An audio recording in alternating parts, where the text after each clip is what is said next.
They lied about Cleopatra. They erased her melanin and sold you a myth.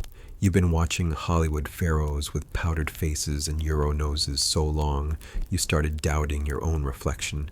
They turned a Nile queen into a marble statue with a spray tan, then told you this is history. Nah, Cleopatra wasn't some pale fantasy floating through white columns in a silk dress. She was North African sun and Nile soil.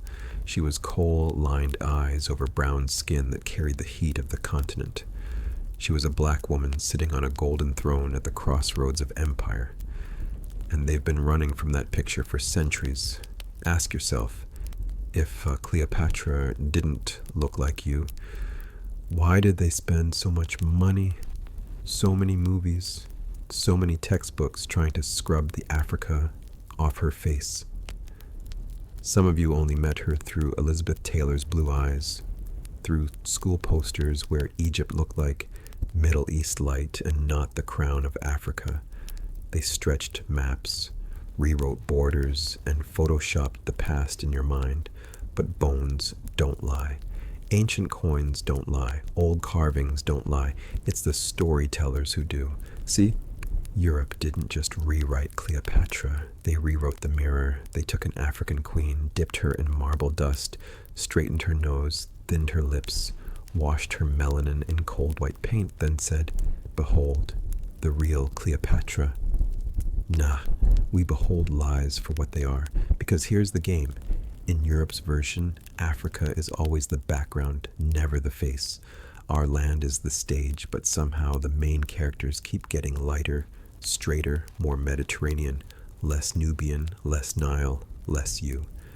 They want you to believe that the closer you get to genius, to beauty, to power, the further you must get from black. But the Nile doesn't flow through Paris. The sun that bronzed her skin was not some shy winter light in London. Cleopatra's world was carved in African heat, African dust, African bloodlines. Let's talk geography, not fantasy. Egypt is Africa, full stop. Not kind of Middle Eastern, not honorary European, not floating in the Mediterranean waiting to be claimed. Africa, land of Kush, Nubia, Kemet, dark-skinned dynasties running kingdoms while Europe was still trying to remember which fork to eat with and which god to fear. But when Europe finally woke up, it didn't come with gratitude. It came with hunger. They saw pyramids older than their languages, temples aligned with stars their astronomers hadn't even named, black stone faces with broad noses and full lips staring back at them from the dawn of time. And they panicked, because if Africa was the mother of civilization, then what did that make Europe? The late child, the student, the one who came after. So they grabbed the paintbrush. They started bleaching the past. Brown gods became bronze. Black queens became olive. Nubian generals became mixed. And Cleopatra? They dragged her from the Nile and sat her on a Roman balcony with a European face. Posters, movies, museum busts, all singing the same off-key song. Don't worry, she wasn't really black. You can still worship her. But Africa kept the receipts. Coins with her profile, temple walls with her lineage, stories whispered in villages long before Hollywood existed. And when you line them up, Europe's version versus Africa's memory, you see the pattern. Europe needs our greatness, but fears our reflection. So they split Cleopatra in two. On one side, the fantasy, pale, fragile, tragic beauty, crying over Rome, begging white men for power. On the other side, the truth, an African queen speaking multiple tongues, commanding fleets, playing empires like chess pieces, standing on Nile soil with the sun-kissing skin they don't want you to imagine as black. Because once you see her as black, you start asking dangerous questions. If Cleopatra was black, what about the others? If Egypt was African, what else did they bury? If we built that, what can we build now? That's the fear. Europe sells you a Cleopatra who looks like them, so you never realize she was a mirror for you, A mirror for your daughters with their coils and braids. A mirror for your sons with their wide noses and deep melanin. A mirror for a continent they tried to slice off from its own glory. They want you to think Africa is all struggle and dust, while Europe is marble and genius. But go stand in front of the pyramids. Tell me who's the apprentice and who's the architect. Go stand in Luxor at sunrise when the light hits those ancient walls and brown stone glows like living skin. Tell me that's not Africa looking back at you, unapologetic, undeniable. They lied about Cleopatra because they're terrified of a black girl seeing herself in the highest seat of power and thinking, oh, so that's my level. So here's what we're doing now. We're snatching her image out of Europe's cracked mirror and holding her up in Africa's full sunlight. No filter, no bleaching, no apology.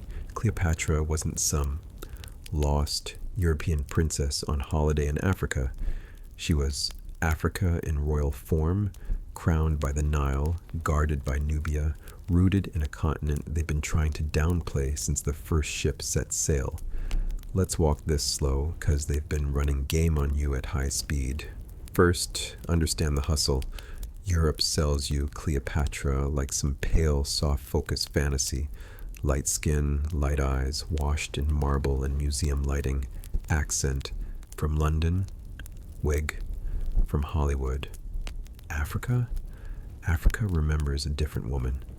A queen with sun in her skin, Nile in her veins, and a face carved from the same stone they stole to build their statues. Let's talk on the features. You've seen how they paint her. Thin nose, thin lips, soft jaw, like she just walked out of a Paris runway casting. But then you look at the coins, the carvings, the few honest traces they forgot to edit. Her nose, strong, not that tiny airbrush slope they love to slap on every civilized face. A royal bridge. A nose that says, I breathe the same air as Nubia, Kush, Axum, and I bow to none of them. Her lips, full. Not cartoon big, not European thin. Full like a statement. Full like a language. Older than Latin. Older than their maps. Older than their lies. Her skin?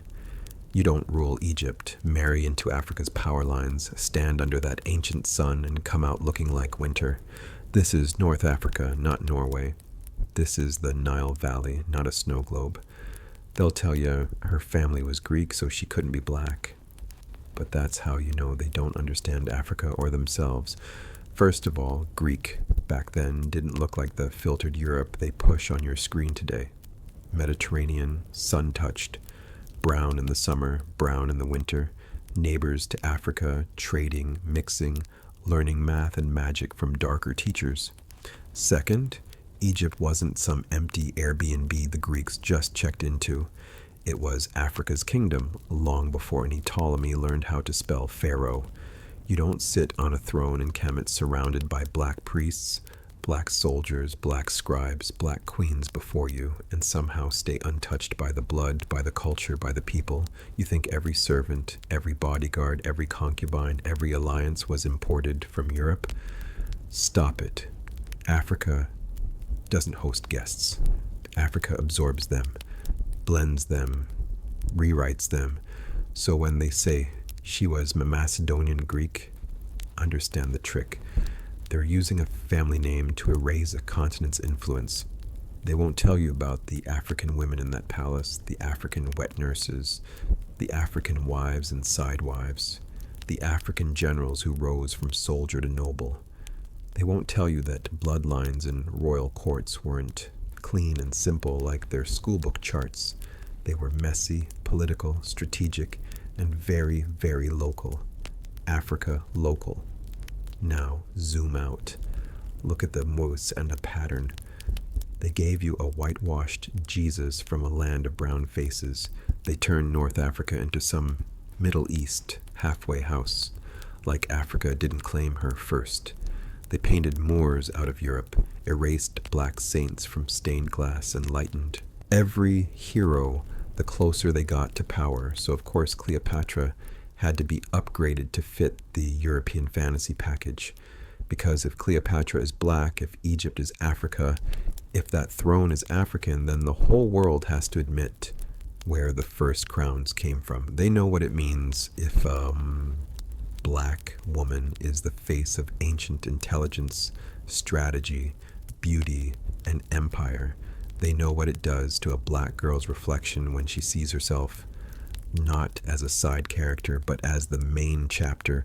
So they dulled her melanin, softened her features, edited her lineage, and called it history. But history is stubborn. Truth leaks. Coins survive. Statues crack, but cheekbones remain. You look at the art made closest to her time, closest to her land, and you don't see a European snow queen. You see a woman who could walk through Lagos, Cairo, Addis, Kingston, Atlanta, and melt right into the crowd until she opens her mouth and the whole room remembers they're in the presence of a ruler. Understand this. Europe needs Cleopatra to look like them to claim her. Africa doesn't. Africa claims her because of where she ruled, how she moved, who she stood with, and what her existence threatened. If she was just another European noble, they wouldn't fight this hard to control her image. They're not just arguing about a face, they're defending a fantasy that greatness, beauty, intellect, and empire belong to pale skin by default. But Cleopatra's story is a glitch in that program, a reminder that the center of the world once wore African crowns, spoke African tongues, and prayed to African gods under African stars. So when we say Cleopatra was black, we're not begging for a seat at Europe's table. We're flipping the table, pointing at the Nile and saying, this is where the story starts. You're the guest, not the author. We're going into the bloodlines deeper, the alliances, the marriages, the neighbors, the Nubian shadows in every royal hall, and we'll show you how every attempt to bleach her out of Africa falls apart the moment you follow the river of her roots back to its source. See, Europe loves to act like history started when they showed up with boats, wigs, and bad maps. They walk into a 5,000-year-old house, wipe their feet on the doormat, then start telling the owners what the furniture is called. But Cleopatra, she wasn't born in their imagination. She was born in Africa. She ruled in Africa. She breathed Nile air, not London fog. Let's line it up. Europe is snow, stone, and secondhand stories. Africa is sun, soil, and first editions. Europe, according to our scholars. Africa, according to our grandmothers. Europe, portraits painted 1,600 years after she was gone.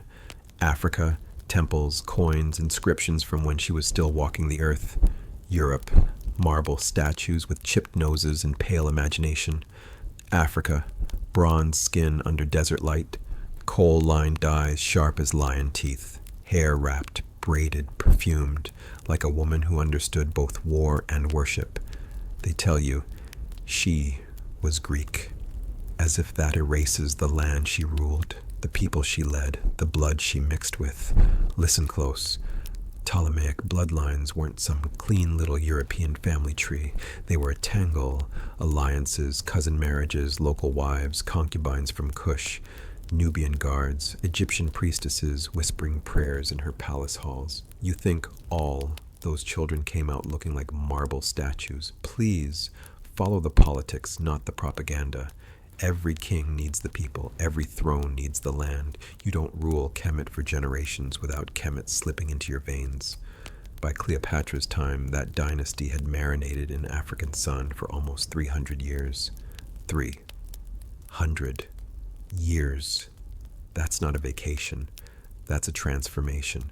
Her court spoke Greek, yes, but her kingdom prayed in Egyptian, traded with Nubia, watched the stars like their ancestors, and buried their dead the way the Nile taught them. She wasn't sitting in some European castle eating cheese and waiting for snow. She was in Alexandria, an African city, with African air in her lungs, and African soil under her sandals. And here's the part they never like to say out loud. Rome didn't hate her because she was just another Greek queen. Rome feared her because she was an African ruler with her own empire, her own money, her own army, her own mind. A woman from Africa standing toe-to-toe with Caesar and Antony, not as a side character, but as a rival. You think they were writing love letters? No, they were writing reports. This black queen is a problem. She commands ships, she commands men, she commands herself. So what did Europe do after they erased her body? They went to work on her image. They softened her nose, lightened her skin, straightened her story. They took a queen who moved in the shadow of pyramids under a sun that paints melanin gold and tried to recast her as some pale, tragic beauty who only mattered because she loved white men. That's not history. That's fan fiction. Because when you stand in Africa under that sky, you know what kind of people this land produces. The Nile does not grow porcelain. The Sahara does not raise snowflakes. The same sun that kissed Nubian kings, that carved cheekbones into pharaohs, that turned warriors into obsidian statues. That's the sun that crowned Cleopatra. She was not a guest in Africa. She was not a tourist in Kemet. She was not a Greek on holiday. She was the last pharaoh of an African empire, standing on African stone, speaking to African gods, ruling African people. Europe can argue over how black she was, like they're mixing paint in a studio. But Africa doesn't do percentages. Africa does presence. Was she claimed by black soil? Yes. Did she drink from black rivers? Yes. Did she move through black history, black struggle, black resistance against Roman chains? Yes. Then understand this. She sits on our side of the line, not theirs. And that's why they keep rewriting her, because if you see Cleopatra as black, you start asking dangerous questions. What else did they lie about? How many other queens had their melanin edited out? How many empires got repackaged as Western civilization after Africa did the heavy lifting? We're not here to beg for a seat at their table. We're here to flip it over, drag Cleopatra's throne back where it belongs and say, this story is African. This queen is African. This power is African. First thing they did was drag her out of the sun. Europe needed Cleopatra like a trophy on the mantle, so they washed her, softened her, straightened her nose, thinned her lips, lightened her skin until she could sit pretty in a Paris museum or a Hollywood movie without making anybody too uncomfortable. They turned an African storm into a European breeze, but Africa remembers. Because the land don't lie, the Nile don't lie. The people closest to the heat know where the fire started. Listen close. Europe will show you paintings from 1,500 years after she died and call it history. Oil on canvas, pale skin, soft features, some Frenchman's fantasy brushed over an African reality. Africa will show you the stone, the bronze, the coins struck when her heart was still beating, when her enemies still feared her, when Rome still whispered her name like a warning. On those coins, her nose is strong, her jaw is cut like a command, her hair is tight coiled under a royal wrap, not flowing golden nonsense from some shampoo commercial. On those walls, she is carved in the language of Kemet, standing in the same posture, wearing the same crowns, wrapped in the same symbols as the black queens before her.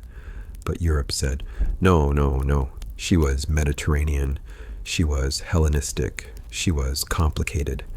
Complicated is the word they use when they don't want to say African. Mediterranean is how they dodge the fact that the Mediterranean touches Africa too. That the sun that kissed Greece burned even brighter in Egypt. That you don't build pyramids and empires with people who melt in the heat. Let's talk blood, since they love to hide behind it. They'll tell you her father was Greek, her line was Macedonian. Like that settles it. But step outside the textbook and onto the continent. You know how Africa works. Borders bend, empires mix, armies move, men travel, women hold the land. Cleopatra wasn't born in some white suburb of Athens. She was born in Egypt, raised on African soil, breathing African air, moving through African courts, African temples, African streets. Her mother? Not confirmed, not traced, not named, and when Europe can't name your mother but still swears they know your color, that's not history. That's fantasy with a passport. Look at the pattern. Anytime a people touch greatness, build something too big, shine too bright, Europe starts editing. They did it to Jesus, to Hannibal, to the Moors, to the kingdoms of Mali and Songhai. Sandblast the melanin, repaint the story, and then act surprised when we ask for the original. Cleopatra is no different. Hollywood gave you Elizabeth Taylor. Perfume ads gave you a beige goddess in gold eyeliner. School books gave you a seductress, never a strategist, a lover, never a leader. Because a black woman with power and intellect, with empire in her hands and armies at her back, that image is dangerous. So they broke her into pieces. Europe claimed her mind. Africa was supposed to just shut up and clap, but the evidence still hums in the background like a drum line under the noise. Roman writers didn't describe a porcelain doll. They called her exotic, foreign, barbarian queen, Egyptian witch. To Romans, Egyptian meant south, sun-baked, other. Not one of us, not white like us. They mocked her language, her rituals, her gods. They didn't see a European cousin. They saw an African problem. And Rome was never shy about calling a white woman white. But with Cleopatra, they reached for every word except that, because whiteness was never the point of her power. Africa was. Understand the game. Europe will take her genius, her legend, her romance, her crown, will keep the eyeliner and the drama, but lose the Africa. Africa, run it back, all of it, unedited. She spoke the language of the Nile, not just the language of Greece.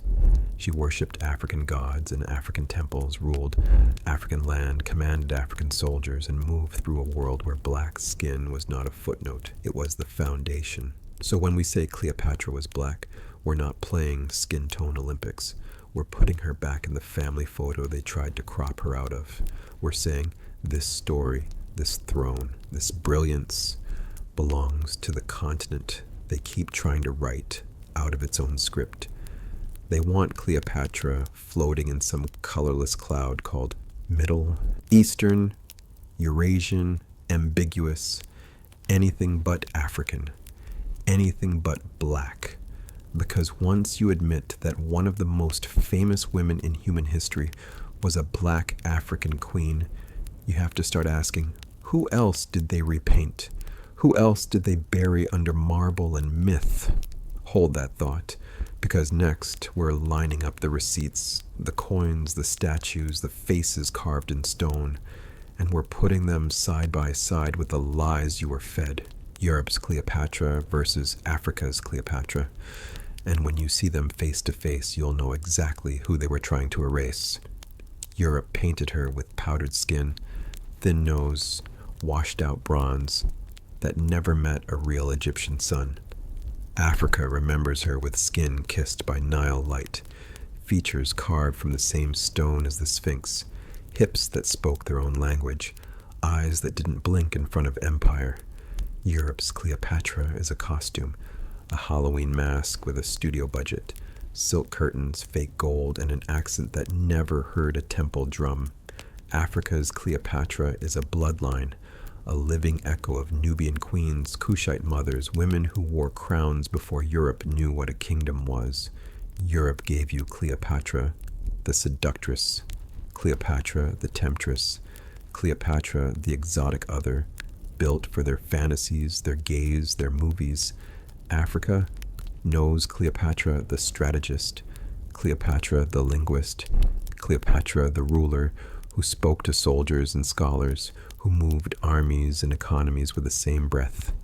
Europe's version leans on maybe, possibly, we can't be sure. Every time melanin walks into the room, they'll write 10 paragraphs of doubt just to avoid one sentence of truth. She was black. Africa doesn't need permission to remember. Our memory lives in cheekbones, in braids, in coal-lined eyes that still walk the streets of Cairo, Khartoum, Harare, Kingston, Atlanta, Look at the coins, look at the statues, look at the nose. They kept breaking off the stone. Ask yourself, why erase a nose if it looked just like yours? Europe keeps softening her, lightening her, shrinking her until she can fit inside their textbooks and Netflix budgets. Africa lets her take up space. Full lips, strong jaw, brown skin that doesn't apologize for its shade. A queen who could stand next to any black woman today and feel right at home. They didn't just lie about her face, they lied about her roots, her people, her place in our story. Europe wants her as a myth. Africa knows her as family. And when you line up their Cleopatra next to ours, you won't just see two different faces, you'll see two different agendas. Europe paints her with marble skin, nose carved sharp like a Roman coin, eyes washed out like their history books. They frame her in cold museums under soft white light, whispering civilization, like Africa wasn't already building cities when their forests were still guessing what a roof was. They dress her in fantasy, olive tones, European jawline, perfume of maybe she was mixed. Like that makes her more believable, more acceptable, more theirs. See, Europe needs a Cleopatra you can hang next to Caesar, next to Alexander, next to all their marble superheroes. A Cleopatra who looks like she could have gone to school in Paris, not one who could have walked barefoot through Nubian sand and called the Nile by her childhood nickname. But Africa? Africa remembers. Africa remembers the sun-kissed melanin, the wide-rooted nose built for this heat, the full lips that could command armies and cradle lullabies. Africa remembers cheekbones carved like riverbanks, hair thick enough to defy gravity, to hold gold, to hold secrets, to hold the weight of a kingdom's crown and still grow. Africa doesn't need her to be almost white to call her brilliant. We don't need to bleach the bloodline to respect the mind. To us, Cleopatra ain't some delicate porcelain princess. She's that dark-skinned strategist with eyes like midnight oil, reading politics like drum patterns, speaking more languages than Europe had excuses. Europe wants her as a costume. Africa knows her as kin. Europe needs her to fit the frame. Africa lets her fill the room. And they say, does it really matter what color she was? Ask them why they've spent centuries repainting her. Ask them why they fight so hard to keep her out of the Black Family album. Because it does matter to an empire built on erasing mirrors, built on telling you your ancestors never sat on thrones, never wrote in stone, never mapped the stars before Europe could even spell philosophy. So when we say Cleopatra was black, we're not begging for inclusion. We're repossessing stolen property. We're taking her off their postcard, out their Hollywood script, and putting her back where she belongs, in the lineage of dark daughters of the Nile, in the roll call of black women who bent history with a raised eyebrow, in the family tree they tried to prune down to a stump. Europe wants her as an aesthetic. Africa claims her as evidence. Evidence that the throne wasn't foreign to our features. Evidence that power once wore our skin tone without apology. Evidence that when you look in the mirror, you might be staring at the same melanin they've been running from since the first ship left the shore. So let's talk about why they had to remake her, why Europe needed Cleopatra to look like their cousin and not your auntie. Because if Africa is the cradle, they can't afford for the mother to look like you. See, they painted her with marble skin, thin nose, soft jaw, eyes like winter, cold, distant, fragile. But the Nile doesn't birth fragile. Africa builds faces that can stare down sunlight at noon and not blink. Cheekbones cut from canyon walls, lips like full moons, hair that grows toward God, not gravity. Europe gave you Cleopatra as a porcelain doll, delicate, breakable, needing to be saved.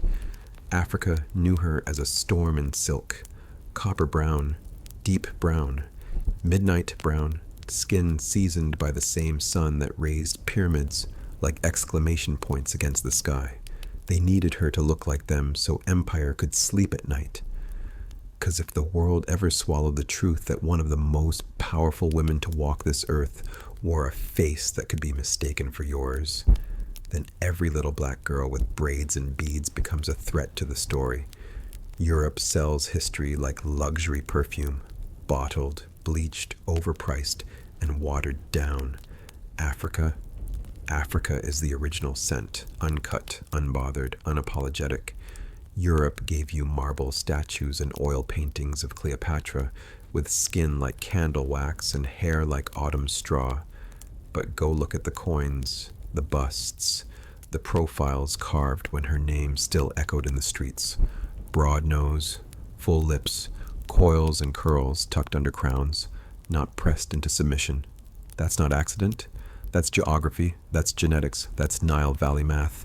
Sun plus soil plus centuries. Melanin? They keep saying, but she was Greek.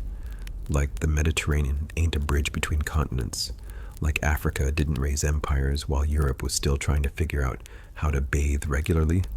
Listen, you don't plant a dynasty on African ground, drink African water, breathe African air, rule African people, sleep with African kings, and somehow stay untouched by Africa. That's not how land works. That's not how blood works. They want you to believe Cleopatra was an imported queen on borrowed soil, but Africa doesn't do borrowed. The Nile don't ask permission to flow, the sun don't sign contracts to shine, and power don't need a passport to claim its own. So they scrubbed her, softened her, shifted her, turned a black-brown queen into a beige fantasy so your daughters would grow up thinking royalty never looked like them. But the lie is starting to crack.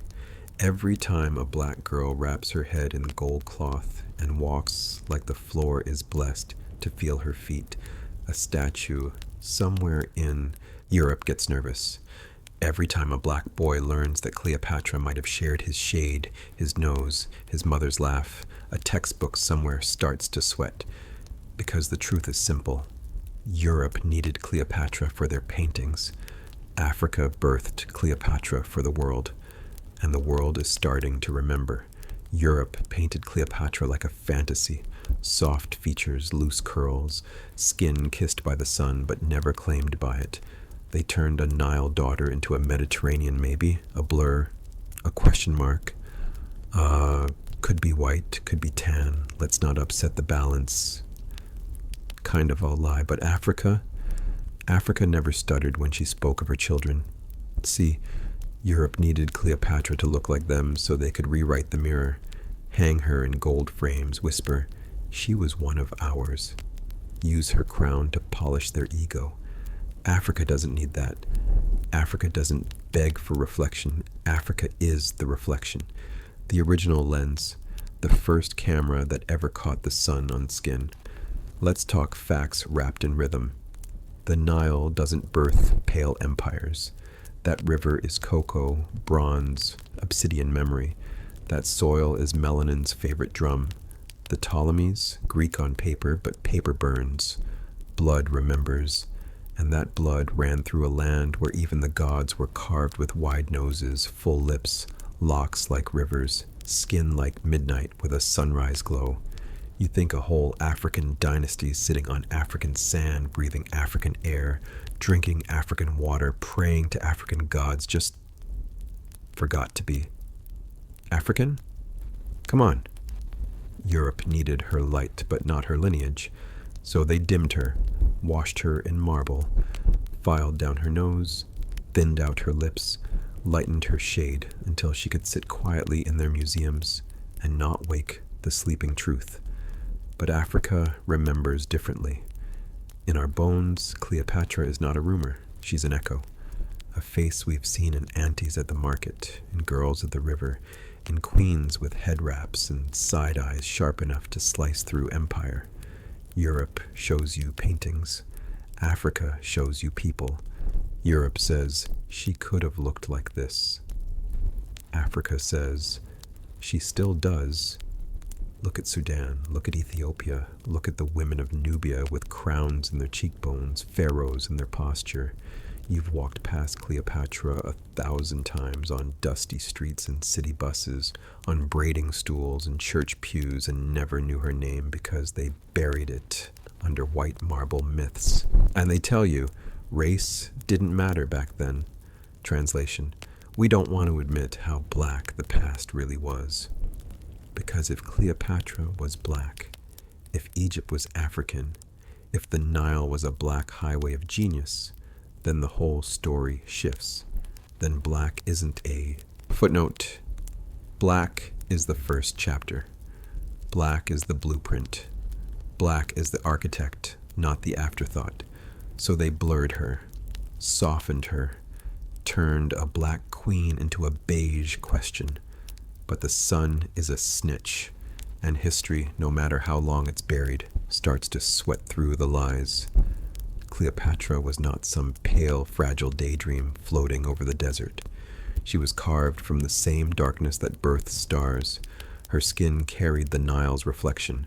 Her hair understood coils, not curls, from a bottle. Her face? A map of Africa's angles. They lied about Cleopatra because they were afraid of what a black woman with that much power, that much beauty, that much mind would do to their story. Europe needed her diluted. Africa knows her concentrated, and now the world is standing in the middle, looking at two portraits, one in a museum framed in gold, soft and safe, one in the mirror, framed by melanin, loud and undeniable. Only one of them feels like truth, and you already know which one is staring back at you. Europe been busy with the paintbrush family. They took our Nile and poured bleach in it, took our queens and ran them through a filter called Western imagination. They want you to believe Cleopatra walked out of Athens, not Africa, like she was born in a marble hallway instead of under that black Egyptian sun that browns you before you even learn to walk.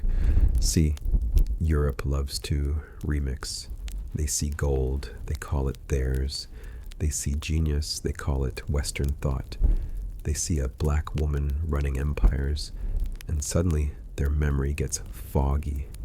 In their version, her nose gets thinner, her lips shrink, her hips disappear, and her skin tone starts negotiating with the light. That's not history. That's witness protection. Because Africa remembers, Africa knows the Nile ain't never flowed through Paris. Africa knows Kemet was not a suburb of Rome. Africa knows the same sun that kissed Nubian kings also laid its hands on Cleopatra's face. In Europe's painting, she's porcelain. In Africa's memory, she's cocoa, bronze, sand-kissed, wrapped in linen and authority. Europe gives you Cleopatra like a fashion model. Africa gives you Cleopatra like a storm in human form. Europe's Cleopatra leans on men. Africa's Cleopatra makes men lean on her. Generals, emperors, whole nations bending around her decisions. They want you to think she was just pretty. Nah. She was power wearing eyeliner. She was strategy in a silk dress. She was politics, language, diplomacy, war plans, all braided into one black woman's mind.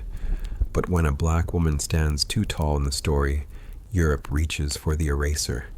They can't stand the idea that while their ancestors were still arguing with the dark, our ancestors were mapping stars, stacking stone into pyramids, and crowning queens who spoke to kings like equals, or less. So they try to drag her out of Africa, piece by piece. First the skin, then the nose, then the hair, then the whole bloodline. They don't argue with evidence, they argue with comfort. Their comfort. Because if Cleopatra is black, then that means Africa wasn't just the cradle, it was the throne. If Cleopatra is black, then that means civilization didn't arrive in Africa. It started there, then sailed out. If Cleopatra is black, then your black skin ain't a side character in history. It's the main plot. And that is what they're really afraid of. So they draw her pale to dim your reflection. They drain her melanin to drain your memory. They rewrite her face, hoping you'll forget your own. But truth got a long memory. And Africa? Africa keeps receipts. We'll pull them out next. Line by line, bone by bone, face to face. Europe been selling you a bedtime story. Africa been holding the receipts. They told you Cleopatra was some pale marble statue, soft nose, thin lips, ice blue eyes, like she walked out a Roman postcard instead of an African dynasty.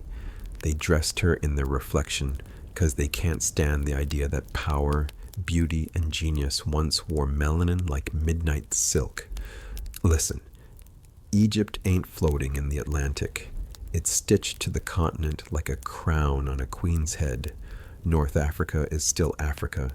Desert don't erase DNA. Sun don't bleach bloodlines.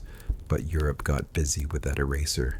Centuries of paintbrush propaganda, white marble, soft focus, Hollywood filters. They turned the Nile into a European mirror and hoped you'd never ask why the reflection looked so off. They told you she was Greek, not African, as if blood can't blend, as if kingdoms don't mix, as if empire don't lay with empire and wake up with children carrying more than one story in their skin. See, here's the part they whisper, if they say it at all. Those Ptolemies, they stayed marrying cousins and kin, but the record ain't clean, the branches ain't neat, missing names, unknown mothers, unwritten grandmothers, and every time the trail goes dark, Europe just assumes must be white. Convenient, ain't it? But Africa knows another truth. When you're this close to the equator, when your kingdom drinks from the Nile, when your people bend sun into gold and stone into scripture, your rulers don't look like winter. They look like warmth. Cleopatra walked a land where noses were carved broad in stone, where lips were full like prophecy, where skin drank sun like water, where the word beauty didn't mean European, yet Europe kept repainting her. Thinner nose, lighter skin, straighter hair, step by step, feature by feature. They tried to whiten the throne and hoped you'd never notice the crime scene. But you feel it, don't you? That little jolt in your spirit when you see a dark-skinned queen on that Nile throne, and something inside you says, yes, that fits. That's your ancestors recognizing themselves. That's memory trying to wake you up. They lied about Cleopatra because they knew what it would do to your spine if you saw her clearly. An African queen commanding empires, outsmarting generals, speaking more languages than her enemies had excuses. They needed her to look like them, so you'd never believe you could be like her. Europe gave you Cleopatra as a fantasy. Africa gives you Cleopatra as a mirror, and mirrors are dangerous, because once you see yourself, you stop asking for permission to exist. Europe keeps handing you Cleopatra like a movie poster. Soft focus, light skin, Euro nose, British accent, all my love and eyeliner. Africa clears her throat and says, nah, let's talk real. Because Europe don't sell you history, they sell you casting decisions. They don't ask, what did she look like? They ask, what will make them forget who they are? So they dust her melanin off the marble, straighten her nose, thin out her lips, wash her in olive and call it accuracy. They take a Nile queen and run her through a Roman filter. But Africa remembers. Africa got a long memory and a sharp tongue. Africa says this woman was born on African soil, breathed African air, ruled an African kingdom, moved through African streets under that unforgiving African sun. You think that sun was kissing porcelain? Stop playing. Europe wants you to believe Cleopatra was some pale visitor just passing through the continent like a tourist with a crown. Africa knows better. Look at the coins, look at the statues, look at the nose they keep trying to chisel off. Look at the full lips they keep restoring into something thinner, something safer, something that doesn't look like your auntie, your cousin, your reflection. They keep telling you she wasn't black, she was complicated. That's code for We're scared of what happens if you realize your people once sat on thrones and signed treaties with empires instead of begging them for visas. Europe needs Cleopatra to look like them, so they can pretend power started in their snow. Africa knows power was already dancing on the Nile, long before Rome learned how to bathe. Understand the game. If Cleopatra is black, if she's undeniably African, then every little black girl who sees herself in that crown stops seeing herself as background, and that terrifies them. So they buried her image in white marble lies. They erased her melanin with brushstrokes and accents.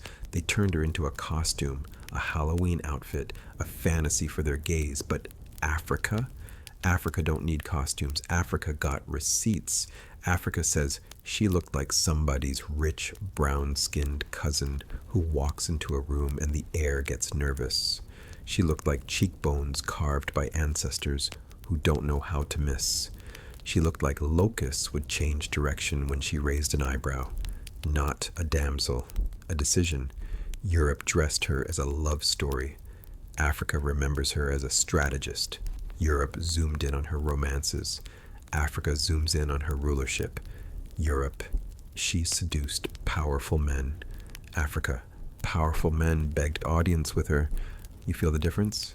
They keep saying, she was Greek, she was Macedonian, she was this, she was that.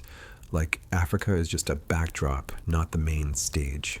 Listen, if you are born in Africa, rule in Africa, die for Africa, be buried in African soil, history.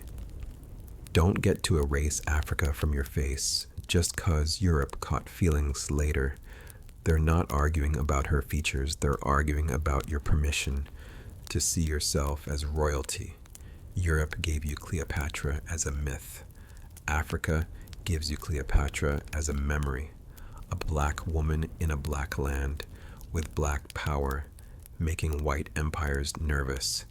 And that's why they keep repainting her. Because if you ever look in the mirror and see Cleopatra not as cosplay, not as controversy, but as kin, you stop asking, was she really black? And start asking, why did they work so hard to convince me she wasn't?